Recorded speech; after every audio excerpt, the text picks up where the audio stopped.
Là où les autres voient un titre de nouvelle, eux voient des questions à poser. Francis Gosselin et Isabelle Perron. Est-ce que, Isabelle, on parle d'image corporelle, là, de perception de l'image de soi. Est-ce que, toi, déjà, une question peut-être indiscrète, mais es-tu ouverte à ça, la chirurgie? Je pense à la chirurgie esthétique, la chirurgie plastique. Ouais. Je suis pas fermée à ça. Je juge pas les gens qui le font. Moi, j'en ai pas fait. Mais je peux comprendre avec les réseaux sociaux, je sais qu'on en parle souvent. Puis je sais qu'il faut s'accepter. Faut vieillir. C'est un privilège de vieillir. Puis il faut changer notre rapport à ça.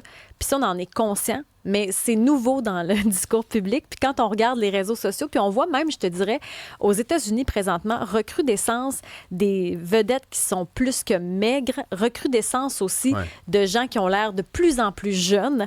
Ils ont 60 ans, puis ils ont l'air d'en avoir 30. On le voit de plus en plus. Donc, bien sûr, ça influence la perception quand tu les vois sur les réseaux. Ça te questionne toi-même.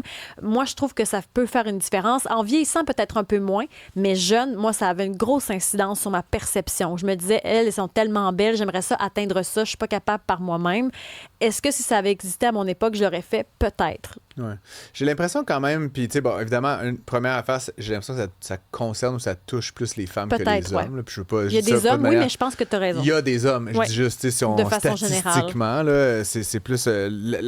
Puis en fait, drôlement, je dirais, ça c'est la première chose que je dirais. La deuxième chose, j'ai quand même le sentiment qu'il y a une progression chez les hommes. C'est-à-dire que le souci de l'image corporelle, de l'apparence physique, du visage et tout, là, et il y a une époque où l'homme, tu sais, c'était un bûcheron, là, puis tu sais, il y avait les cicatrices qu'il y avait, tu sais, je fais un peu de la métaphore, mais on est un petit peu plus, tu sais, il y a des crèmes pour le visage pour les hommes maintenant. Mais c'est correct, ça, de prendre soin de ta peau. Mais justement, mais tout ça est très nouveau, là, que les hommes soient aussi sujets à ce type de pratique-là, puis jusqu'à éventuellement des interventions. Est-ce que tu prends soin de ta peau? Est-ce que tu en mets des crèmes? Oui, je mets des crèmes. Ben, tu sais, déjà, puis c'est drôle, on en parlait hors d'onde, tu sais, je trouve que malheureusement, souvent, on vient corriger quelque chose, puis tu sais, moi, j'élargirais même ça, tu sais, Ozempic, la médecin qui nous parlait là, plus tôt cette semaine de s'entraîner pour avoir de l'air beau au détriment d'une santé fondamentalement bonne. Tu veux avoir un look shapé, mais ton cardio, puis tu manges... T'es pas fort. Ça arrive souvent que les personnes musclées,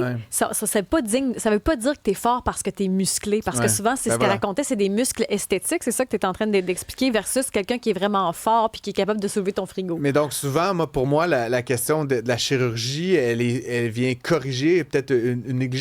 Mettre de la crème solaire, s'occuper d'un peu plus tout au long, de manière un peu plus rigoureuse, puis là, on vient corriger après négligente, je trouve pas. Comme, par exemple, moi, je me trouve pas négligente, à part peut-être mes heures de sommeil. Mais je me mets de la crème. Tu vois, mais c'est un bon exemple de dormir. En même temps, on va me dire d'être parfait. Là, je veux dire, tout le monde mange du fast-food, puis à un moment donné, on fait ce qu'on peut, puis on peut pas remplir tout à l'excellence. Mais moi, je me regarde dans le miroir, puis bien évidemment, je les vois, les plis dans mon front, puis les soleils autour des yeux. Tu sais que t'es belle. Puis c'est ça qui fait que des fois, t'es smart, là, mais c'est ça qui fait que ça te joue. Tu te dis, ça existe. Est-ce que je le ferais peut-être? Tu y vois pas un petit charme, là? Je pointe tes rides de ton front. Non, mais tu y trouves pas un charme? C'est intéressant ce que tu dis parce que chez les autres, je trouve ça beau. Ouais. Moi, une femme ou un homme qui a des traits, je me dis, hey, c'est tout un vécu, il y a quelque chose de beau. Les cheveux gris chez les hommes, puis même chez les femmes, il y en a plein de plus en plus qui se laissent les cheveux naturels. Il y a Guylaine Tremblay, on la voit, les cheveux gris, c'est magnifique. Elle est magnifique. C'est comme si tu es capable de le voir chez l'autre, mais quand toi, tu te regardes, c'est comme s'il y a un méchant travail à faire sur l'estime de soi. Parce qu'à l'autre extrême du spectre, on pense tout à encore une fois, malheureusement, peut-être un peu plus des femmes que des hommes, mais tu sais, qui sont tellement botoxés, puis tellement, tu sais, que c'est comme le visage, il vient figé, puis je trouve, tu sais, je vois souvent ça là, sur TikTok, là, quand elles étaient jeunes, elles étaient belles, puis pimpantes, puis à la fin, elles ont toute cette espèce de masque de cire, là, un peu comme, c'est complètement tendu, puis je suis comme, waouh, tu sais, c'est triste, j'aurais mieux aimé voir ces comédiennes, ces comédiens-là vieillir, tu sais, de manière naturelle. Et en même temps, à leur défense, si tu parles par exemple des vedettes, longtemps on n'a pas vu de femmes âgées à l'écran. Donc si tu voulais perdurer dans le métier, il fallait que tu gardes ça. C'est en train de changer, on en parle de plus en plus, mais il y avait quand même cette notion-là où les hommes pouvaient vieillir à l'écran, mais pas les femmes. Tu sais, ça a été ça longtemps. Mais je suis d'accord avec ce que tu dis il y en a des fois que tu te dis, ben voyons, t'étais tellement tellement belle. Sauf que des fois, quand toi, tu te regardes dans le miroir, tu le vis pas de la même manière. On est des fois plus dur envers soi-même qu'on l'est, comme tu disais, on trouve les autres beaux. Et tout ça, on en parle long préambule parce qu'aujourd'hui, évidemment, la nouveauté dans cet univers-là, une des nouveautés, c'est que maintenant, il y a l'intelligence artificielle. Puis vous pouvez facilement mettre votre visage ou d'autres visages, puis générer une espèce d'aspiration qui est juste pas réaliste, qu'il n'y a aucun humain qui peut avoir l'air de ça, que ce soit en termes de l'apparence du visage, de ses formes, de la couleur de vos cheveux, de votre peau, etc. Mais les gens se créent des attentes complètement rocambolesques par rapport à leur image personnelle. C'est que les attentes sont pas réalistes. Et même, je trouve, je vais aller plus loin que ce que tu dis par rapport à l'intelligence artificielle. Notre médecin pourra réagir, mais je pense même que le fait de se créer des avatars avec notre visage, on a tellement la peau lisse, les grands yeux bleus avec du scintillant dans l'œil, puis il y a tellement de la perfection sur les réseaux sociaux que j'ai l'impression que c'est encore pire que quand on voyait les magazines dans le temps. Et puis donc, quand tu arrives avec une image modifiée de toi qui n'existera jamais, quelqu'un arrive pour faire une chirurgie, il y a l'espèce de pression chez les médecins, finalement, pour essayer comment je dirais ça, pour essayer de réaliser cette image-là qui est irréaliste, finalement. À l'époque, c'était du maquillage puis de l'éclairage. Aujourd'hui, c'est carrément, ça n'existe pas. Et donc, Dr Geneviève Ferland-Caron est chirurgienne spécialisée en chirurgie plastique et chirurgie esthétique. Vous nous avez écouté depuis quelques minutes. Avez-vous de ces clientes qui viennent vous voir avec des attentes complètement déconnectées de ce que la réalité puis de ce qu'une experte comme vous peut réaliser dans votre métier? Oui, définitivement. Puis, tu sais, je pense que vous l'avez vraiment bien dit, tout est dans les attentes. Hein? Dans le temps, les gens nous amenaient des magazines de vedettes, comme vous dites. Maintenant, ils nous amènent un avatar d'eux-mêmes avec la peau trop lisse. Donc, oui, il faut vraiment recadrer beaucoup les gens. C'est vraiment ce qui prend beaucoup de temps, d'ailleurs. Mais qu'est-ce que vous leur dites? Est-ce que c'est accepté? Est-ce que les gens veulent quand même ressembler à la photo qui est créée par l'intelligence artificielle? Comment ça se vit? Bien, non seulement ils veulent ressembler à cette photo-là d'intelligence artificielle, mais des fois même, ils demandent au moteur d'intelligence artificielle, Chat, Claude ou autre, de lui proposer quel traitement faire. Donc, non seulement il arrive avec la photo, mais il arrive aussi avec un peu la recette de qu'est-ce que l'intelligence artificielle ferait. Oui et non. Parce que, premièrement, là, il faut repartir de la base en disant, je leur donne un miroir, moi. Je leur donne un miroir, puis je dis, regardez, ça, c'est vous, là. Aujourd'hui, dans mon bureau, on va parler d'humain en humain et on va discuter ensemble de qu'est-ce que vous aimez pas et c'est quoi que moi, réalistement, je peux vous aider à avoir. Parce que ce que vous me montrez, là, ça fait pas de sens. On parle ce que vous montrez, c'est une On parle de peau lisse. C'est quoi que les gens demandent là, c'est les lèvres, c'est la peau, c'est je sais pas la forme. Mais vous qui en voyez plus que nous là, à quoi est-ce que les gens s'attendent? C'est quoi les interventions qu'on vous demande de faire les plus fréquemment? Écoutez, ça peut être de la tête aux pieds. Les gens arrivent avec des photos de seins. Ben oui. Les gens arrivent avec des photos de pieds. J'ai eu une dame avec des pieds récemment qui voulait les pieds plus rajeunis. Elle voulait des agents de remplissage au niveau des pieds. Donc, les cheveux, chez les hommes, vous parlez que les hommes sont moins souvent dans nos bureaux. Non. C'est pas vrai. Les cheveux, c'est un sujet très, très tendance chez l'homme. Et l'intelligence artificielle peut vous faire avec la ligne de cheveux qui commence plus bas, les cheveux plus fournis. Donc, faut pas oublier les hommes. Est-ce que ça arrive que vous en refusez des clients? Je refuse environ 30% des gens qui rentrent dans ma clinique. Je refuse 30%. Mais je leur explique pourquoi. Puis je leur dis, il y a quelque part un chirurgien qui va vous dire oui. Et c'est ça qui m'inquiète. Parce que vous n'avez pas des attentes réalistes. Ce n'est pas la bonne procédure pour vous, ni au bon moment dans votre vie. Vous n'êtes pas dans une situation, des fois, un mental, psychologie, un moment de la vie. C'est pas le bon moment pour vous. Prenez le temps d'y réfléchir à ce que je vous ai dit. Prenez le temps de vous accepter. Mais c'est quand même particulier ce que vous nous dites, parce que, bon, je connais pas votre art, là, docteur Ferland-Caron, mais vous êtes presque une artiste plastique, là. Je veux dire, vous faites des choses avec vos mains, vous êtes certainement très, très habile. Là, ce que vous nous décrivez, c'est de la psychologie, là. C'est comme, tu n'es pas là dans ta vie, tu sais, ton image, mais vous n'avez pas nécessairement cette formation-là. Comment on départage le volet, l'intervention? Oui, mais c'est ça, j'aimerais vous entendre là-dessus. À la base, je suis médecin, à la base, donc j'ai une certaine formation, effectivement, plus pour le bien-être des gens, justement. Et je peux vous dire que je me rappelle chaque personne que j'ai dit oui, mais que j'aurais dû dire non. Ah, c'est vrai. Maintenant, j'essaie vraiment d'être très honnête et de dire, écoutez, je pense que dans mes mains à moi, avec les outils que j'ai aujourd'hui en 2026, le résultat intelligence artificielle que vous me montrez n'est pas atteignable et ne devrait pas être atteignable non plus. Donc, je vous ramène un peu à la base. Vous pensez quoi aussi des certains préjugés qu'on entend sur la chirurgie plastique? Francis en a nommé quelques-uns tantôt, du visage qui bouge pas. Mais ça, on en entend aussi beaucoup. Puis quand je regarde même les commentaires sur la messagerie texte de gens qui parlent de personnalités publiques qui aimaient plus avant que maintenant, vous répondriez quoi à ça? Bien, moi, je suis un peu pas d'accord avec ces tabous-là. Puis on va se le dire, je suis chirurgienne plastique, je suis chirurgienne esthétique. Mais moi, là, mon plaisir personnel, c'est quand moi, je me présente dans des événements puis que les gens me disent « Hey, toi, Geneviève, on est contente, t'es pas surfaite, t'as pas changé, t'as rien fait pantoute, t'es super naturelle. » Puis là, je leur dis « Ben non, pas pantoute. Ça fait 10 ans que je fais des petites choses au bon endroit, au bon moment, pour stabiliser des petits endroits, mais sans avoir des attentes de ressembler à un avatar. » Donc, il faut un peu créer... Le tabou qui a été créé, c'est un peu le défaire aussi, parce que je pense que c'est ça même qui incite les gens à aller voir sur Avatar de quoi il y aurait l'air l'extrême. Donc, l'extrême n'est pas bon, mais l'extrême d'être aussi contre tout ça, je pense que c'est là qu'on crée un débat. C'est quoi la moyenne d'âge? Parce que c'est sûr que là, on parle d'intelligence artificielle qui modifie vraiment beaucoup notre perception au corps, mais qui, à peu près dans la tranche d'âge, vient vous demander ça? Avec l'intelligence artificielle, je vous dirais que oui, effectivement, on est plus dans une tranche d'âge un peu plus jeune. Je vous dirais, moi, mes parents à 70 ans, ils sont pas sûrs qu'ils savent c'est qui Claude puis Chat, là. Fait que c'est pas mal ça à la base. Donc, je vous dirais qu'on est plus dans 40 ans et moins, oui. Puis qu'est-ce que vous pensez de ça, de ce besoin? Est-ce qu'il augmente dans vos bureaux? Est-ce que les rendez-vous sont plus fréquents?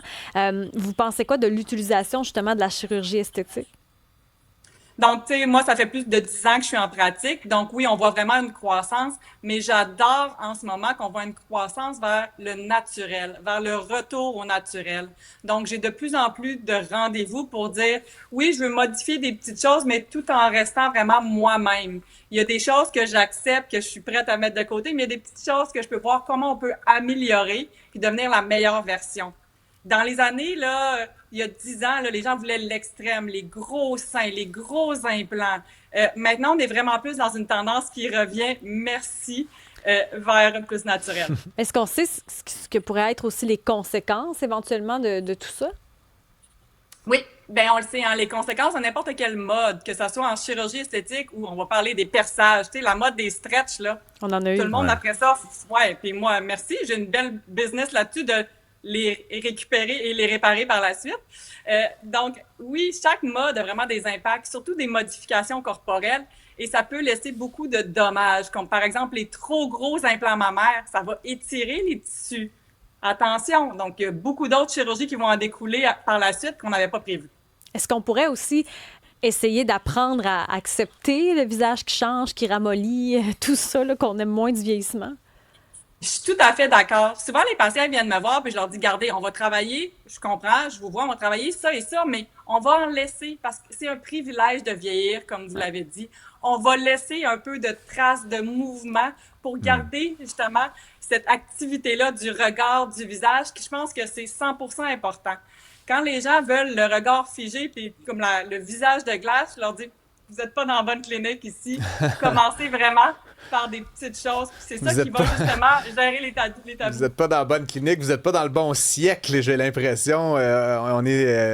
Cette mode-là a un peu évolué, effectivement, Dr Geneviève Ferland-Caron. Merci d'avoir été avec nous. Je rappelle que vous êtes chirurgienne spécialisée en chirurgie plastique et en chirurgie esthétique. Il y a un autre univers dans lequel ces modes-là d'IA et d'attente un peu démesurée viennent un peu chambouler les choses, Isabelle. Ben, c'est parce qu'au fait, on se rend compte que dans tous les domaines esthétiques, l'intelligence artificielle vient causer le trouble. Chez les ongles, la pose d'ongles, entre autres, avec l'intelligence artificielle, tu peux te faire n'importe quoi. Puis là, il y en a qui ont le trouble d'essayer de dire aux clients, ça fonctionne pas. Mais au sein des coiffeurs aussi, de plus en plus de gens essaient des coiffures, des couleurs de cheveux, des façons de faire des mises en plis qui sont un peu difficiles à réaliser. Luc Vincent est expert coiffeur et président de Luc Vincent Coiffure. Bienvenue à l'émission. Bonjour, merci. Bon, vous le vivez sur le terrain. Ben oui, l'intelligence artificielle est en train de créer la plus grande révolution de la coiffure depuis Instagram, je pourrais dire. Parce que à l'époque, bon, on le disait, on le voit que c'est la même chose dans l'esthétique. À l'époque, les gens arrivaient avec une photo d'une vedette, bon, Jennifer Aniston, etc. Et là, c'est une version de personne qui n'existe pas, ou bien une version d'elle-même, je dis les femmes parce que je suis coiffeur plus pour les femmes, d'elle-même qui est un peu erronée, qui n'est pas réaliste. Et la problématique n'est pas on a perdu Luc Vincent. Oh là là, moi, ça, en tout cas, c'est sûr que si je vais voir Luc Vincent éventuellement, j'aimerais peut-être ça qu'il me fasse ressembler à Jennifer Aniston. Hein? Je sais pas ce que tu me trouverais-tu belle en blonde? C'est que ça va te prendre une perruque. Il va falloir que tu trouves si elle est naturelle ou pas. Bon. Mais c'est vrai que ce qu'il est en train de raconter par rapport aux cheveux, c'est que à un moment donné, il y a ta couleur de cheveux. Il y a le fait, ton épaisseur de cheveux. Si t'es quelqu'un de blond, tu peux pas devenir... Si t'es quelqu'un de cheveux noirs puis que tu veux devenir blonde, ça se fera pas dans une seule pratique. Il y a tout ça aussi sur la qualité du cheveu. Il y a beaucoup de choses où quand on arrive chez notre coiffeur, on ne réalise pas ou on ne prend pas en considération. Puis l'intelligence artificielle peut te faire n'importe quoi. Là. Des couleurs peut-être même qui n'existent pas dans ton salon de coiffure. Oui, mais en même temps, je sais pas... moi, ce qui me chicote, puis autant pour la docteure Ferland-Caron que pour Luc Vincent, c'est que les gens se font des attentes qui sont démesurément élevées, puis ils sont un peu voués à être déçus. Puis tu sais, de la théorie là, de la satisfaction, puis du bonheur, puis de la relation client, c'est en fait qu'on doit avoir des attentes basses, puis avoir l'opportunité d'être satisfait. Luc Vincent est de retour. Luc Vincent, donc vous nous disiez avant que la ligne coupe que vous le vivez, puis qu'on vit une grosse révolution. Là, on était rendu là. Allô? Allô? Bon, OK. On vit une grande révolution, vous nous avez dit là, tout à l'heure. Oui, on vit une grande... Là, vous ne me voyez plus maintenant. Non, mais c'est pas grave, on vous entend. Allez-y. Oui, on vit une grande révolution depuis l'AI, de la coiffure, depuis Instagram, finalement. C'est fini l'époque où on voyait des Jennifer Aniston avec une photo qu'on nous montrait. Maintenant, on est beaucoup plus dans des cas où on vous montre une photo d'une personne qui n'existe pas ou tout simplement une photo de soi-même qui est irréaliste. Et la question qu'on doit se poser, c'est les attentes de ces gens-là et de savoir dans quelle réalité ils sont. Est-ce qu'ils se voient vraiment comme cette photo-là ou ils sont capables d'accepter qu'ils n'ont pas la densité de cheveux pour atteindre ce look-là ou n'ont pas les cheveux pour atteindre ce look-là? C'est quoi les pires demandes que vous avez reçues? Ben, les demandes, c'est toujours au niveau de la couleur que les gens veulent procéder. Et tous les coloristes qui parlent aujourd'hui, qui nous écoutent aujourd'hui vont le savoir, veulent passer d'une couleur à une autre très rapidement. Et on doit expliquer que ça prend beaucoup d'étapes et on ne peut pas le faire en un seul moment. Et aussi, dans d'autres cas, c'est la densité des cheveux. Et le coiffeur de demain va être confronté à ça. Ce qu'il va devoir faire, le coiffeur, c'est d'être un coiffeur où il y aura beaucoup plus d'éléments, plus d'outils entre les mains. La prothèse capillaire n'est pas seulement pour les gens qui ont eu une maladie, mais est de plus en plus un élément justement pour atteindre ce fameux look-là qu'on rêve d'avoir. Il y a aussi les coloristes. Bon, être un simple coloriste maintenant ou un simple coupeur de cheveux, il va falloir être un généraliste, si on veut, dans tous les domaines pour pouvoir atteindre ça. Parce que le meilleur coiffeur sera celui qui est capable d'emmener la cliente le plus près possible de cette image-là AI en lui offrant tout ce qui est possible sur le marché. Ça va coûter cher. Dans la même manière. Exactement. Est-ce que les clientes seront prêtes à payer? Exactement. Est-ce que les clientes seront prêtes à payer maintenant pour un coiffeur qui est un consultant et qui va conseiller la cliente plutôt qu'un coiffeur de cheveux ou un coloriste? Des fois, exactement. Et oui. Des fois, je suis content d'être un gars quand même. Moi, j'ai pas de... Je suis jamais allé voir un coiffeur avec une image tirée d'un magazine. Magazine, c'était plus réaliste au moins. Oui, mais je sais pas qui sont les gens qui font ça. Les femmes. Oui, on a toutes déjà fait ça. Ma blonde, elle a les cheveux bruns, elle a toujours eu les cheveux blancs, elle a pas mal toujours la même coupe de cheveux. Elle va pas voir son coiffeur avec une image IA pour avoir une couette 3 pieds dans les airs. Je suis un peu... J'entends ce que vous dites. Comme ça, par exemple. C'est pas exagéré ou comme ça. C'est ça le pire. C'est que si c'était irréaliste, mais c'est qu'avec le AI maintenant, simplement avec ChatGPT et Claude, on fait une version de nous-mêmes très réaliste. Là, on n'est plus dans une affaire là, de bonhomme là, dans les avatars. Oubliez ça. Là. C'est vraiment vous-même, mais juste avec un peu plus de densité dans les cheveux, qui fait que ça n'a pas de bon sens. Tu dis, oui, mais elle est quasiment comme mes cheveux. Non. Elle a un peu plus de cheveux qui fait toute la différence, où tes cheveux n'ont pas la santé pour avoir cette couleur-là. Et c'est ça qui fait beaucoup plus de dommages que, c'est facile de dire à quelqu'un, tu ressembles pas à telle vedette, t'es pas aussi tu n'es pas du même look, tu n'as pas la même morphologie. Mais quand c'est toi-même et tu me montres une photo, c'est toi-même et c'est presque identique, mais il te manque un peu de cheveux ou tu n'as pas la longueur précise. Et c'est là que ça devient beaucoup plus un travail complexe pour le coiffeur d'expliquer. Et la compétition ne sera plus le coiffeur voisin de ton salon qui va te compétitionner. Ça va être le AI qui sera capable le plus près possible d'emmener la cliente vers ce monde un peu irréel, en lui expliquant et en jouant un peu de psychologie et de doigté. Psychologie, puis je vois même une dérive chez certains qui voudront atteindre la performance, mais tu sais, le cheveu, vous l'avez dit, la santé, souvent, on n'est pas conscient, mais on a les cheveux brisés, le cheveu mince, on vieillit, puis ça change la texture, les hormones, il y a beaucoup de choses qui entrent en ligne de compte.